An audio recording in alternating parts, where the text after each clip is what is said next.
né, substituindo a fé generalizada de um soft landing da economia americana por preocupações reavivadas sobre uma recessão. Se você tiver um conflito entre as Coreias, estima-se que você pode diminuir até em 50% a produção de semicondutores. E aí o que aconteceu na semana passada foi que aí o Banco Central japonês falou, gente, então, a gente resolveu subir a taxa de juros 0,25 aqui, % ao ano. E ninguém estava esperando. Carry trade e recessão no radar.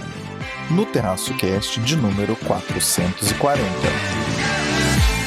Fala pessoal, Caio Augusto, diretamente da noite de 11 de agosto de 2024, em Ourinhos, poucas horas após uma cerimônia de encerramento de Jogos Olímpicos que não superou a do Rio em 2016 em absolutamente nada, para o 440 do meu, do seu, do nosso Terraço Cast. Trio mais amado do Brasil me acompanha hoje. Vamos a elas. E aí, Fernanda Pérez de Mello? E aí, meus amigos do Terraço Cast, que prazer estar aqui com vocês para falar sobre medo de recessão. Que loucura. Prazer é nosso, da sua presença, não do tema. Fala, Renata Cocho. Alô, alô, terraceiros. Oi, Caio. Oi, Fernanda. Oi, Raquel. Espero que esteja aí tudo bem com vocês, ouvintes aqui do Terraço Cast. Que, como vocês sabem, a Renata trazendo, como sempre, o Boletim Internacional.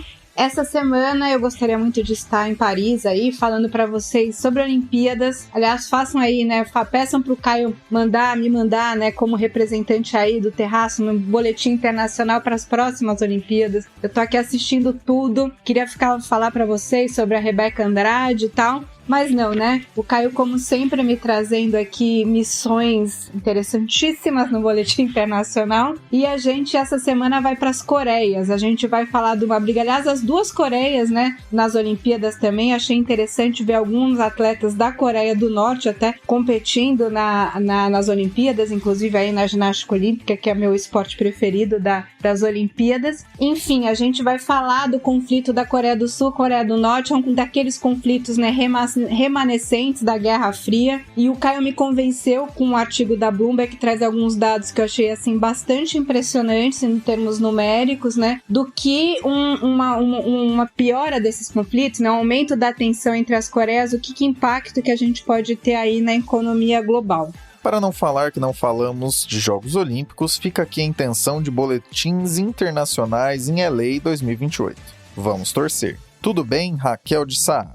Alô, alô, terraceiros e terraceiras! Aqui quem fala é ela, a mulher do tempo sem tempo! Diretamente da cidade de São Paulo, onde chove muito. Mas precisava chover porque, pelo amor de Deus, o São Pedro parece que eu pedi demais pra ele, pedi sol, pedi falta de chuva, pelo amor de Deus, São Pedro, não me escute tanto, tá? A gente até entrou na bandeira tarifária amarela, por minha culpa, fiquei sabendo, né? Que eu fiquei tanto pedindo pra não chover, que não choveu, onde tinha que chover no Brasil. E aí a gente entrou na bandeira tarifária amarela, a conta de luz tá mais cara, impactou o IPCA de julho, impacta o Banco Central. Então, assim, eu peço aí pro São Pedro ficar de boa, assim, não precisa me atender tanto. Eu sei que você me ama, fica aqui a dica, SOS, né, São Pedro, mas tá tudo bem, tá? Pode ficar de boa aí. Tava na hora de chover mesmo. Aqui no interior o tempo tava uma secura danada. E de quebra, ainda tivemos um pouco de frio para alegrar os últimos dias de Jogos Olímpicos. Time completo em campo, vamos ao 440. Fernanda, após uma semana que representou uma verdadeira montanha-russa nos mercados, a pergunta que não quer calar é: aumentou a chance de recessão na maior economia do planeta? Essa movimentação nos mercados tem recebido diagnósticos diferentes. Tem quem culpe o Warren Buffett, tem quem fale do Banco Central do Japão, das empresas de tecnologia, e acaba que está tudo numa grande engrenagem, e a gente vai comentar um pouco sobre isso hoje. Porque, primeiro, quanto tempo leva para os investimentos de inteligência artificial começarem a aparecer? Eu acho que todo mundo que entrou, né, em empresas de tecnologia lá em 2020, 2021, 2022, por aí vai, sabe que é algo que demora, né, algo para o futuro. Mas parece que os investidores desanimaram um pouco da promessa da inteligência artificial, porque a preocupação geral é onde que está o retorno sobre o investimento com todo esse gasto em infraestrutura de inteligência artificial. Existe uma quantidade absurda de dinheiro sendo gasta com a hipótese de que no futuro vai valer muito a pena pena, mas os investidores estão entendendo agora que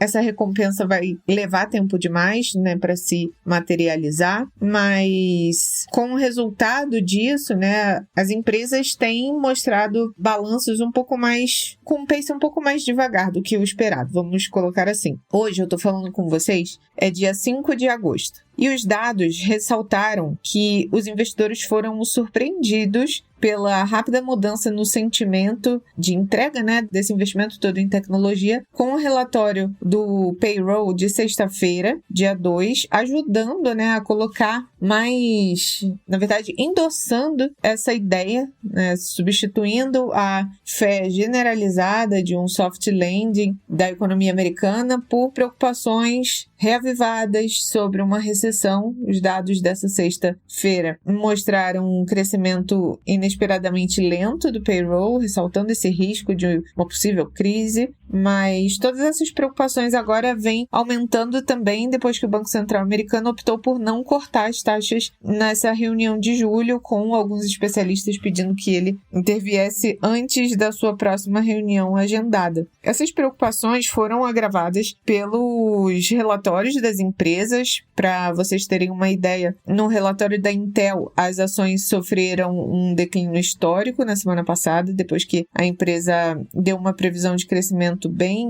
longe do que era esperado, assim, apresentando planos para cortar empregos. A Amazon, enquanto isso, disse aos investidores que os lucros ficarão em segundo plano, porque ela vem gastando bastante com inteligência artificial, e as ações também caíram, perdendo 8% na semana passada, né? Lembrando a semana que terminou no dia 2, sexta-feira. Então, quando a gente olha previsões, olhando diversas casas de análise, o que tem sido estudado, né, aumentou a probabilidade de uma recessão nos Estados Unidos, que era uma previsão entre 15% para 25% de chance de uma recessão, por conta dos dados macroeconômicos, né? Então, a economia parece continuar boa no geral, mas por conta desses desequilíbrios financeiros, o Fed tem muito espaço para cortar a taxa de juros, deve fazer isso nas próximas reuniões, mas acende um alerta, sabe? Há quem culpe aí, nesses últimos dias, o movimento da Berkshire Hathaway, que é a gestora do Warren Buffett, que reduziu pela metade as suas participações na Apple,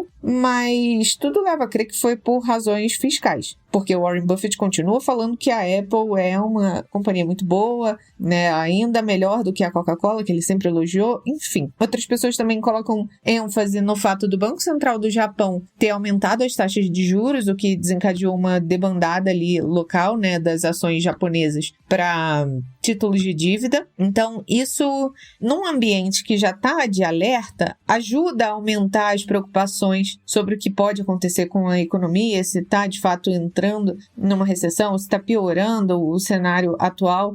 Mas toda essa queda justifica alguns pessimistas, né, que vão aparecendo e colocando mais lenha na fogueira aí. Todo esse temor naturalmente leva o movimento do dinheiro, né, a mudar os ventos que estavam ali das ações, do mercado com mais risco, para o tesouro, para o dólar. Por isso que a gente viu também o dólar nas alturas. No geral, pode ser uma oportunidade tática para comprar ações na baixa, né, porque pode estar se aproximando uma recuperação, mas não sabemos. E isso só vai se materializar de fato com mais dados macroeconômicos futuros aí dos próximos meses para se de fato assim, caracterizar como uma tendência de recessão. Mas por enquanto esse é o cenário, e quanto mais incertezas o mercado fica desse jeito mesmo.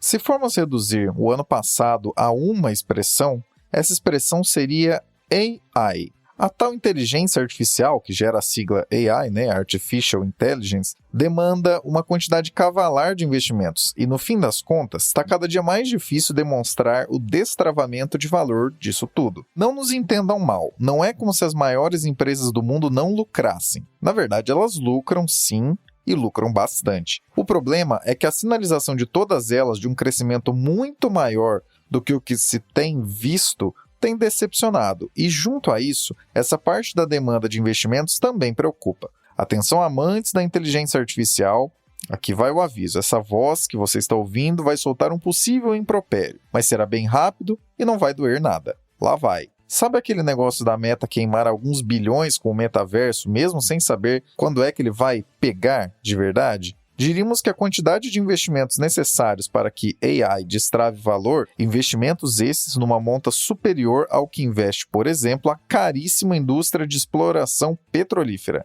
Dada essa quantidade cavalar de investimentos, dá a entender que talvez a coisa não compense tanto quanto se imaginava. E bem, para além desses resultados, outros 3 fatores que complicaram as coisas foram a venda de 50% das ações que a Berkshire Hathaway detinha da Apple, a mudança na taxa de juros no Japão, que a Raquel comentou no episódio 439 e no último assunto desse episódio comentará de modo ainda mais aprofundado, e a manutenção dos juros americanos, mesmo com uma sinalização razoável de que o nível seja daí para baixo. Solavanco esse que foi revertido, mas como uma das missões mais inglórias para todos os economistas, incluindo as vozes que trazem análises aqui no TerraçoCast, é prever quando é que vem crise para a robustíssima economia americana, resta a nós a humildade de seguirmos acompanhando os próximos passos.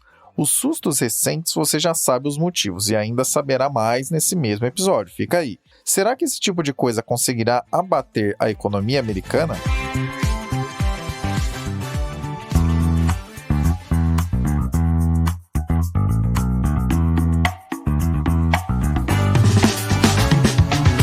Confira na nossa Linktree todos os meios possíveis de acompanhar o Terraço Econômico.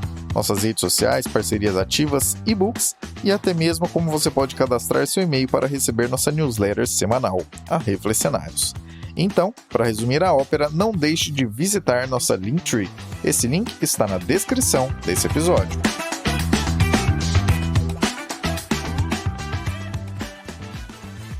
Renata com o Boletim Internacional.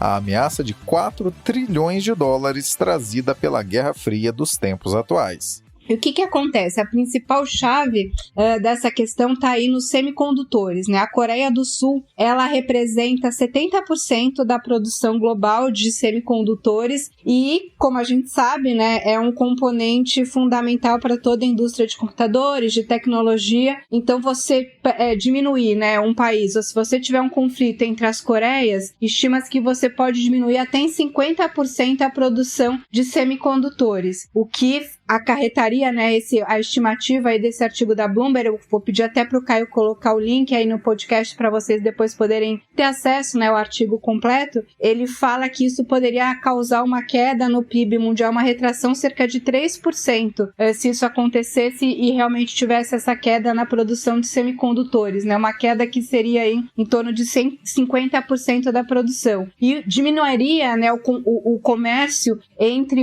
a Ásia e o Ocidente em cerca de 30%. Então a gente já viu, né, a gente inclusive continua vendo um recrudescimento do conflito entre a Rússia e a Ucrânia, né, a Ucrânia chegando agora a invadir territórios que eram anteriormente, né, faziam parte da fronteira da parte da Rússia. Então esse é um conflito, né, que também é um conflito de certa forma remanescente da Guerra Fria, porque você tem lá, né, a Rússia, que seria até a antiga União Soviética, né, o Putin ainda tem esse sonho, né, da grande Rússia, né, refazer aquelas fronteiras da União Soviética contra a Ucrânia, que aí está recebendo, né, a ajuda dos Estados Unidos, da União Europeia, até uma vontade de entrar na OTAN. Então é um conflito aí que também é de certa forma remanescente da Guerra Fria. E o conflito entre as Coreias, né, a gente tem toda essa provocação que parece mais uma piada, né? O pessoal da Coreia do Sul mandando disco de K-pop para a Coreia do Norte, a Coreia do Norte mandando balão com lixo de volta. Isso parece brincadeira, mas fora dessas provocações aí que são mais culturais, a gente também tem visto um aumento de investimento em armamentos, né? Investimento em defesa, em gastos militares da Coreia do Sul, da Coreia do Norte também, né? Várias demonstrações aí de mísseis, de investimento em armas nucleares. Então é uma coisa aí, não, é uma coisa bastante preocupante essa questão, que eu acho que vale a pena a gente ficar de olho, né? Não faz parte aí, né, do nosso dia a dia da economia, né? A gente fica olhando muito os detalhes da economia, principalmente dos Estados Unidos. A gente teve uma semana, inclusive, bastante tensa, começou muito tensa na segunda-feira, por conta de um pessimismo com relação à economia americana, que poderia entrar em recessão. Enfim, isso poderia causar um problema global e os mercados reagiram muito mal no começo da semana passada, depois no final da semana recuperaram um pouco. Enfim, a gente acaba deixando essas questões aí do Oriente, né, da Ásia, das Coreias meio de lado, mas eu acho que o Caio me convenceu, eu concordo com ele que vale a pena a gente ficar aí também de orelha e ouvidos e olhos também no que está acontecendo aí nesse conflito das Coreias. Economia e política, ou melhor, geopolítica, é uma coisa com interligações mútuas tão grandes que fica difícil definir o que seria apenas economia e o que seria apenas política. O conflito entre as Coreias tem se arrastado há décadas, de modo um tanto quanto silencioso, quase uma guerra fria mesmo, com demonstrações de poder dos dois lados de tempos em tempos. Levando em conta conflitos como o da Ucrânia, que também colocam dois lados de maneira bastante direta em combate, com apoios centrais que também têm relação com o que se passa na Península Coreana, diríamos que as tensões se elevam de um modo que lembram um barril de pólvora prestes a explodir. No caso, 4 trilhões de dólares é a cifra equivalente à perda global esperada de PIB, o que dá aproximadamente 3,9% do PIB global, no caso de um conflito em escala máxima ali na região. Para se ter uma ideia, isso é o dobro do que custa ao planeta, em termos de produto interno bruto, o conflito na Ucrânia, que acontece atualmente. Para além da lembrança trazida pela Renata de que nos Jogos Olímpicos de Paris vimos em algumas situações atletas das duas Coreias tirando fotos, interagindo e tudo mais, ficam aqui nossos votos para que os dois estados possam baixar as armas e conviver em paz. Mas em paz de verdade, não nessa guerra fria que dura décadas. Tal qual disse Thomas Bach, presidente do Comitê Olímpico Internacional, no discurso de encerramento dos Jogos Olímpicos de Paris em 2024, o mundo passa por tensões elevadas, mas alguns eventos como esse, que juntam competidores e competidoras de mais de 200 países em um só lugar, mostram como a integração entre as pessoas é muito maior do que os conflitos atualmente existentes. Aliás, só para fechar o comentário, existe um acordo entre os países de que durante Jogos Olímpicos não podem ocorrer novas incursões militares ou ataques, o que é conhecido como trégua olímpica. E como vimos ocorrer durante a atual edição dos Jogos Olímpicos, houve um ataque de Israel ao Irã. Fica no ar a pergunta, que buscaremos a resposta nos próximos anos. Será que por desrespeitar a famigerada trégua olímpica, veremos Israel não participando dos Jogos Olímpicos de Los Angeles em 2028?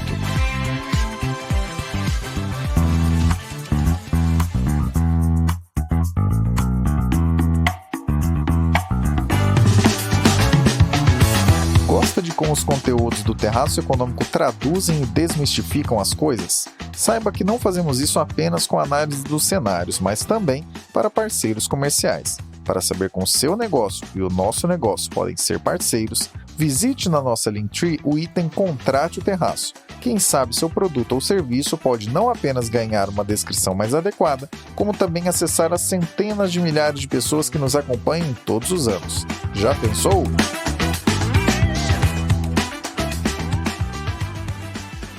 Raquel, o que é Carry Trade? E por que isso tem a ver com a montanha-russa de emoções que os mercados passaram recentemente?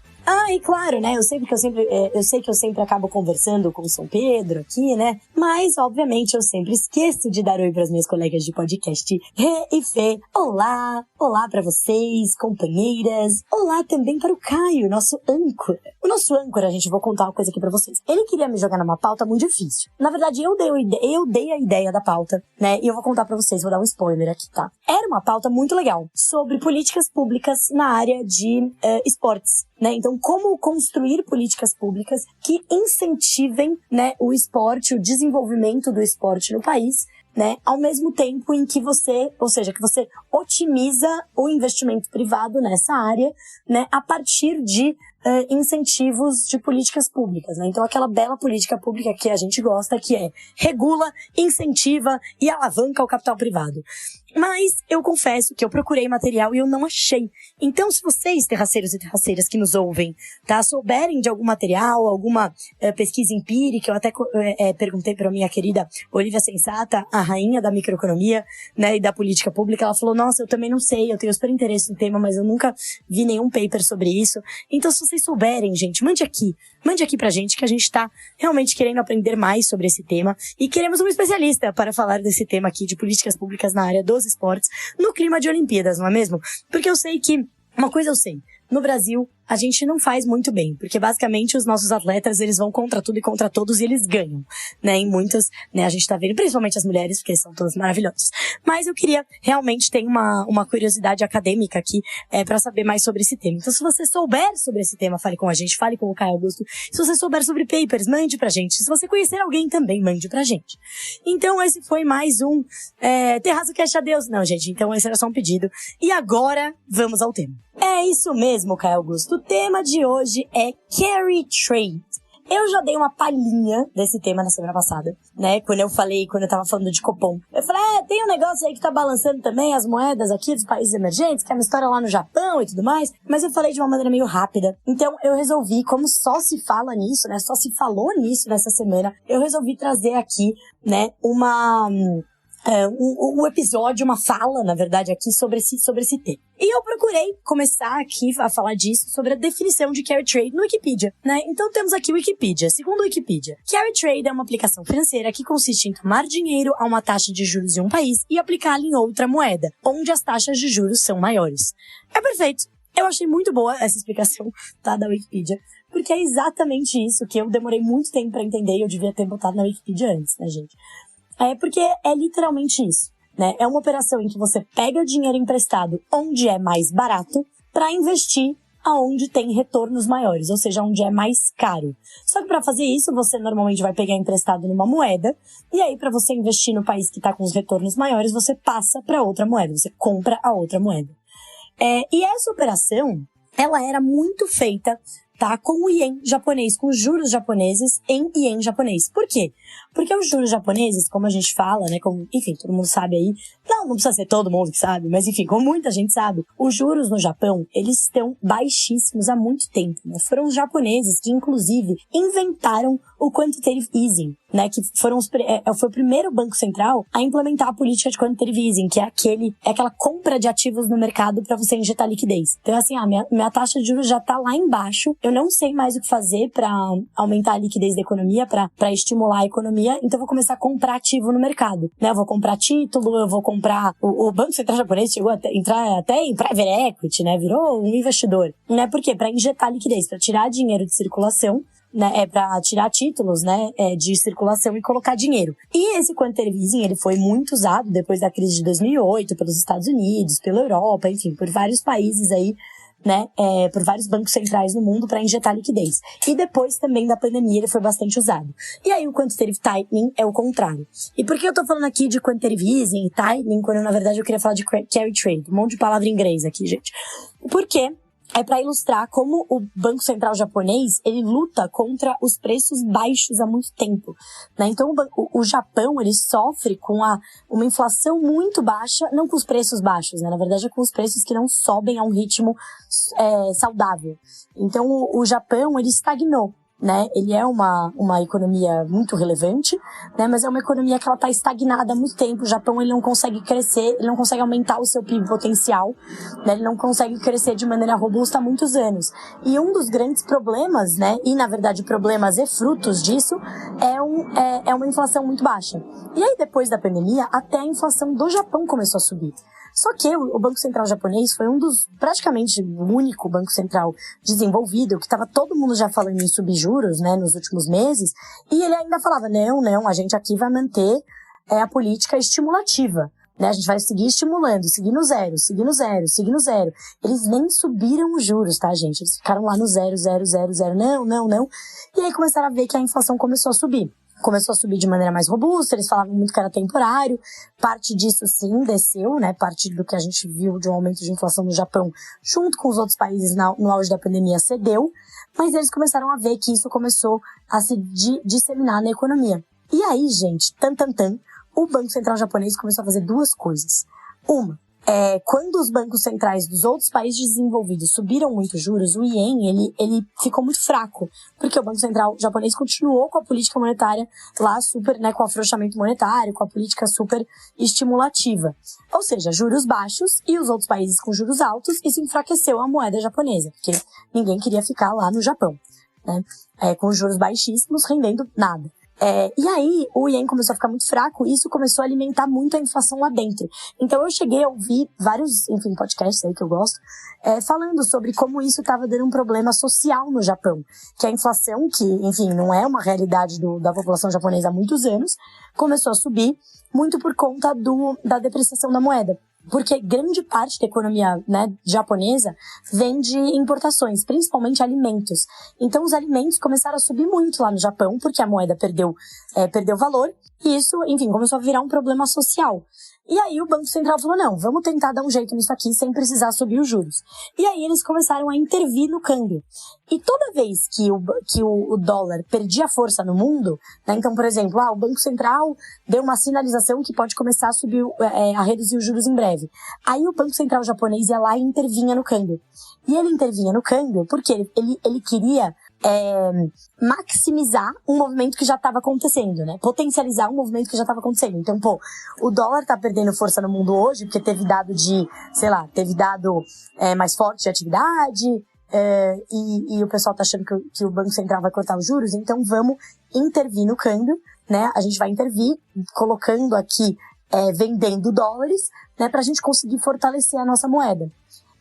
E aí eles começaram a fazer isso de uma maneira massiva, assim, começaram a colocar muito dinheiro. E aí isso já começou a bagunçar essas operações de carry trade, né? Então, voltando aqui pro carry trade, lembra? Pegar dinheiro emprestado onde é barato e investir onde tá pagando bem. E aí o que acontece? Quando os investidores faziam isso, eles vendiam, iam lá, né? Compravam, né, a moeda japonesa, e aí investiam lá no Brasil, compravam reais, né? Pegavam esse empréstimo em ienes, compravam reais. E aí, o que acontece? Quando o Banco Central começou a fazer essas intervenções, isso começou a valorizar o ien. Aí começou a dar ruim, começou a dar chabu nas operações, porque, eu peguei ali em juro zero. Eu peguei numa moeda que estava desvalorizada. Como é que essa moeda está valorizando? Peraí que você está confundindo aqui o meu trade, né? Você não pode ter uma movimentação tão grande no ien. E aí, muitos investidores começaram a se desfazer dessas operações de carry trade. E para você se desfazer dessas operações, você precisa vender, né? Porque, peraí, deixa eu desfazer. Como é que eu desfaço? Eu vou lá, vendo o real, vendo, né, o real para conseguir me desfazer dessa posição em juros brasileiros e volto lá para desfazer na outra ponta. Só que quando eles começaram a desfazer essas operações, isso começou a pressionar as moedas de países emergentes. E aí foi o que eu puxei pro Copom a semana passada, né? Que deu essa desvalorizada a mais no real e no peso mexicano, né? Em outras emergentes, mas principalmente real e o peso mexicano, que eram duas muito usadas nessas operações de carry trade. Então olha que maluquice. Isso só com o Banco Central japonês intervindo na moeda. E aí o que aconteceu na semana passada foi que aí o Banco Central japonês falou, gente, então, a gente resolveu subir a taxa de juros 0,25 aqui. Foi de 0 para 0,25 pontos por cento ao ano. E ninguém tava esperando. Todo mundo tava, o que o Banco Central japonês, mais uma reunião que eles vão falar, não, vamos seguir estimulativos e tal. E não, eles falaram assim, olha, a gente acha que a gente vai subir aqui os juros, subimos, pá! E aí pegou todo mundo de surpresa. E aí foi um Deus nos acuda, todo mundo começou a se desfazer dessa operação de carry trade. As moedas emergentes foram pras cucuias, né? Deu uma forte volatilidade no mundo, porque você, enfim, né? Porque você começou a desfazer uma série de posições, tinha muito dinheiro nessas operações, e você trouxe bastante volatilidade. E aí chegou na sexta-feira, né? Sexta-feira passada, eu gravo esse podcast na sexta-feira, dia 9 de agosto. Na sexta-feira passada, que eu tô falando aqui no dia 2 de agosto, desculpa, veio um dado, né? De mercado de trabalho americano, que mostrou o mercado de trabalho perdendo muita força, e aí todo mundo falou, meu Deus, vai ter uma recessão nos Estados Unidos.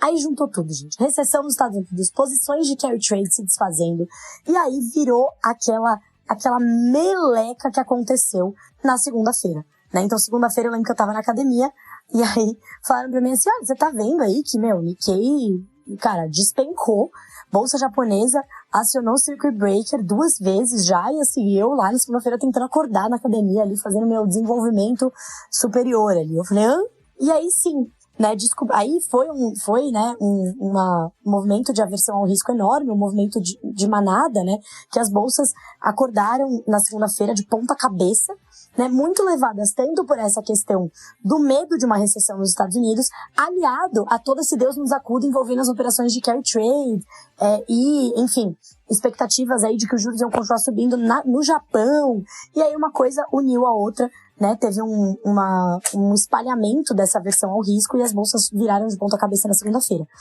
Mas daí, ao longo da semana, isso foi melhorando. E, de novo, voltando ao carry trade, que na verdade o tema é carry trade, não a queda nas bolsas, mas enfim, uma coisa leva a outra, né?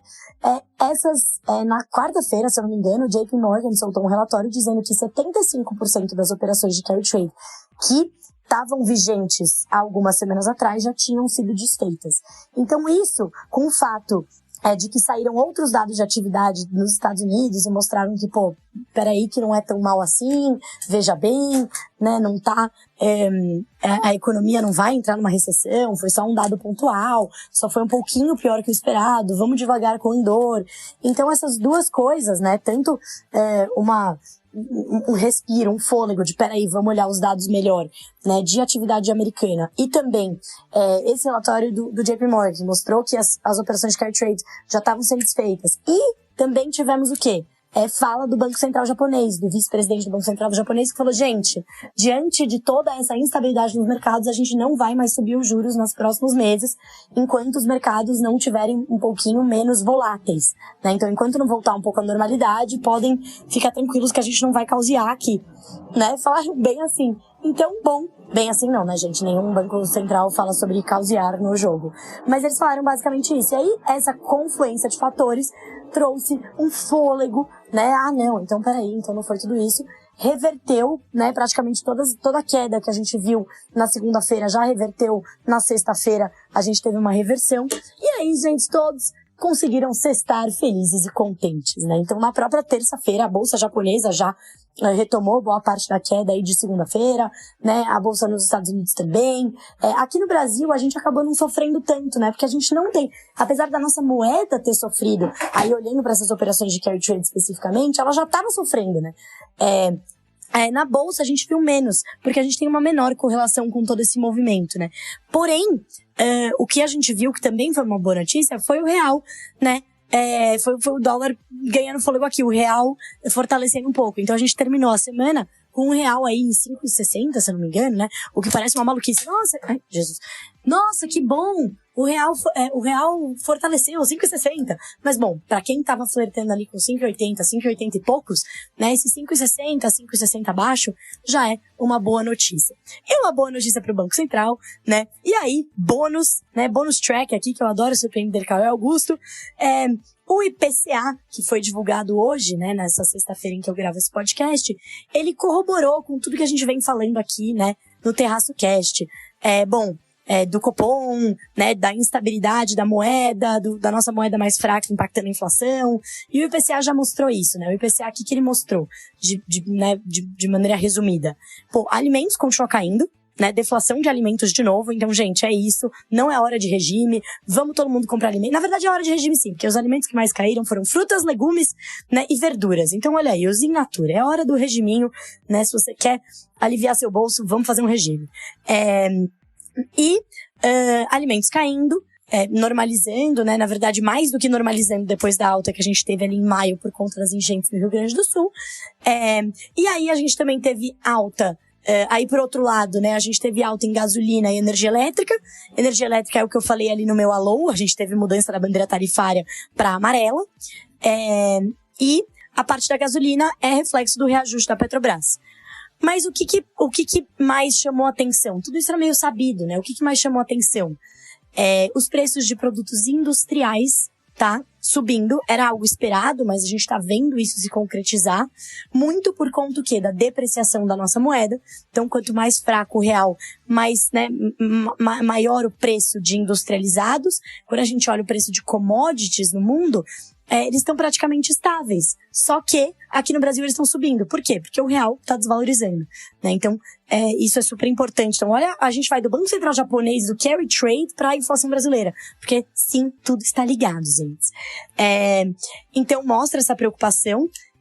Os preços de serviços voltaram a preocupar um pouco, né? Quando a gente olha aquela métrica, tirando os efeitos sazonais, olhando a média móvel de 3 meses para ver a tendência, começou, né? Bateu no 6%, subiu para 6% de novo. Mas tem um porém aí, que muito foi puxado por seguro de carro, por porque subiu muito depois dos impactos aí das enchentes no Rio Grande do Sul. Tirando isso, quando a gente olha para os serviços intensivos em mão de obra, que é aquilo que eu sempre falo, né? Mercado de trabalho, intensivo em mão de obra, não é muito mais, tá muito mais sensível aos salários do que o movimento de oferta, né, de chuva, não chuva, etc. Então, por isso, é algo que o Banco Central olha muito. Então, tem uma notícia boa que, apesar dos serviços aí terem subido novamente, aqueles intensivos em mão de obra acabaram caindo. Então, notícias boas, notícias ruins, qual que é o cenário, né? Resumindo tudo aqui, gente, é um cenário de cautela, é um cenário que a gente tem visto os investidores reagirem, assim, de maneira exacerbada para todo lado. Então tem um dado um pouquinho pior, meu Deus, é o apocalipse. Tem um dado um pouquinho melhor, meu Deus, vamos todos ficar muito ricos amanhã, né? Então acho que nem tanto o céu, né? Nem tanto céu, nem tanto a terra aqui. E, ao mesmo tempo, do ponto de vista de inflação, também é cautela, né? Então, tudo isso tem bastante risco no horizonte, né? Dá pra ver que a nossa moeda, ela é bastante volátil. A gente potencializa esses movimentos com a nossa incerteza fiscal doméstica. Então, é algo que certamente o Banco Central vai ficar de olho. E, em resumo da ópera, gente, carry trade, passando por carry trade, Banco Central japonês, preço da verdura, pra falar o quê? Que a Selic vai continuar em 10,5%. Então é isso, gente. Tudo termina em juros nesse podcast. Como já diria a Renata. Em primeiro lugar, sim, caríssimos e caríssimas, estamos procurando alguém para falar de assuntos olímpicos aqui em um especial em breve. Talvez não com o timing que poderia ocorrer, mas certamente trazendo informações agregadoras para vocês. Quem seguir ouvindo o Terraço Cash logo ficará por dentro. Agora, sobre o assunto principal, o tal do carry trade. Esse tipo de operação basicamente pode, ou poderia, vai saber, ser feita usando como base uma moeda muito estável frente a outra que varia.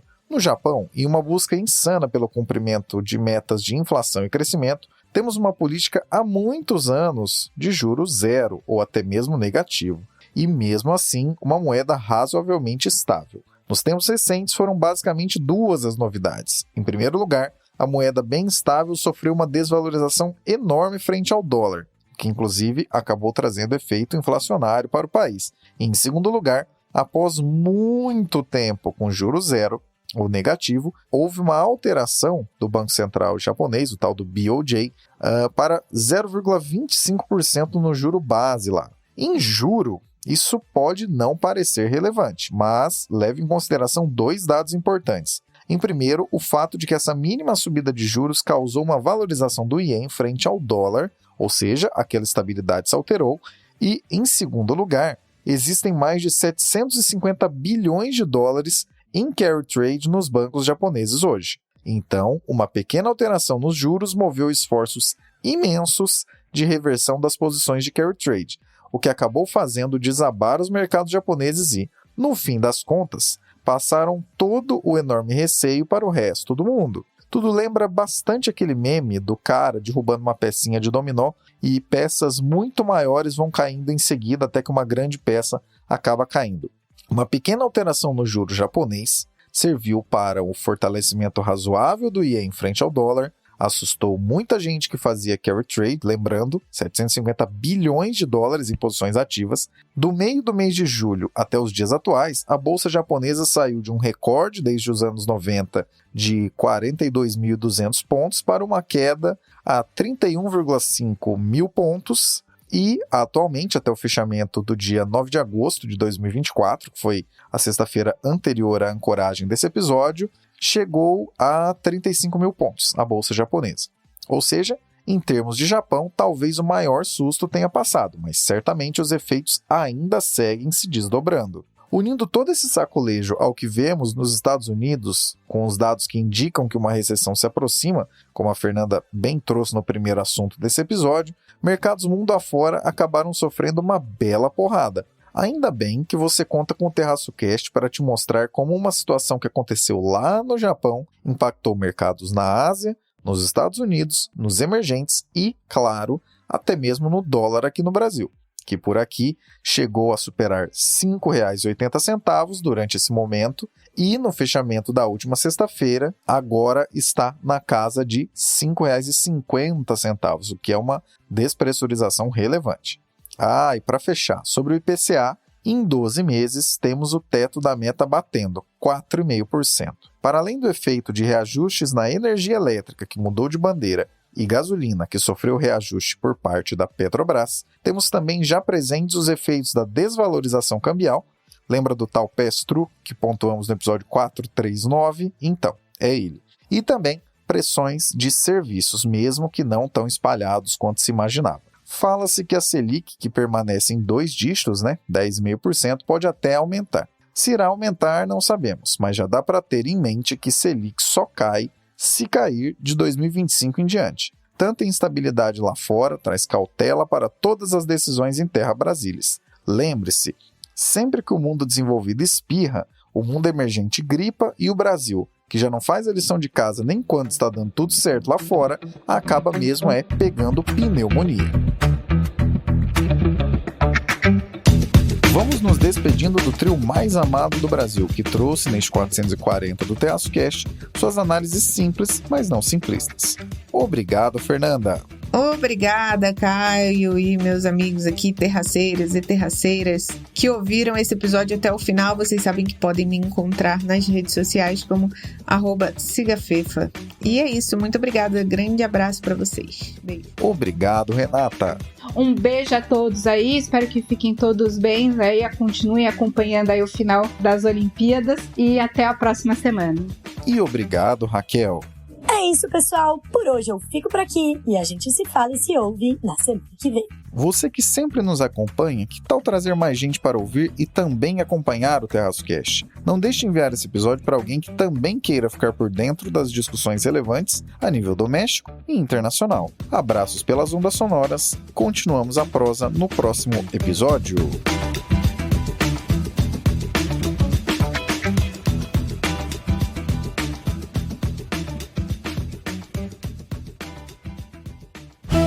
Este episódio foi editado por Atelas, soluções em áudio para podcasts. Encontre a Atelas nas redes sociais. É só buscar por @AtelasEdição.